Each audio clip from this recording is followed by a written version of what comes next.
hawa wasichana wa Kiambu. Let me tell you, if you want to get married, and you're marrying a girl from Kiambu, haki, be careful. Siku ya harusi, my in-laws, ile mambo wanaanzanga si mchezo. Kwanza, there is one girl I saw, siku ya harusi yenyewe, wana fight na Charlie. Unajua, wana fight na Charlie. Hii story ya Dima ameolewa, Charlie ameoa, and then muna request mangoma kwa DJ.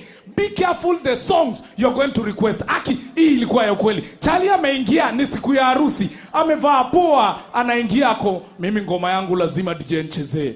Yani ni siku ya harusi sasa, anaingia, amengojea, na Dema ako hapo nyuma kwa Range Rover, amekaa na gown. Charlie ako hapa, anangoja ngoma ichezwe ndio aingie kwa harusi. Ngoma ikaanza. Mwangu amemnoki DJ. Imagine, mwangu amemnoki DJ. Na dance ya watu wakiingia. Amemnoki DJ. Mwangu amemnoki DJ. Imagine, Nadema kwa hapo nyuma ya Range Rover anasikia. Kalikuwa kademka kutoka hizo pande za kwetu, nakwambia. Wacha kasikie. Aki, huyo ni Charlie yangu ananidekiketia ngoma kama hiyo. Ati mimi nimenoki DJ na maybe anakaa kama hii. Surely. Na yeye akasema na mimi ile yangu ni request, lazima ichezwe. Aki ya Mungu sitoki kwa ile Range Rover kabla hajatoka. Wacha ngoma ichezwe. Sasa huyu ni dem anateremka down kwa aisle. Ile ngoma alirequestia boy wake. Wewe ni useless. Wewe ni useless.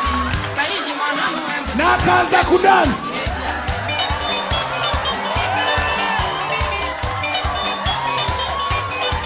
Hey! Aliimba hiyo ngoma mpaka huko mbele kwa pasta, akiimbia huyo Charlie. Wacha iende. Akiimbia huyo Charlie.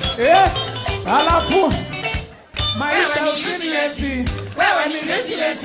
Kaishi mwanangu embu sitabongeti uambia.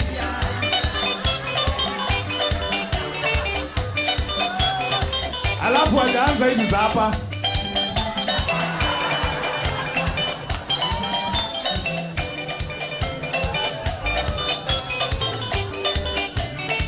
Maisha ukiwa kwangu ni kama ya banga wa dukani. Kila siku nyama choma na kadhalika na etc. Mwishowe niligundua mimi kaini nienda kazi. Unaingia mtaani rudi mbaya kama matatu. Mimi na regret. Wewe ni dangerous. Wewe ni kama mbozi ya kutumiwa na kila mtu.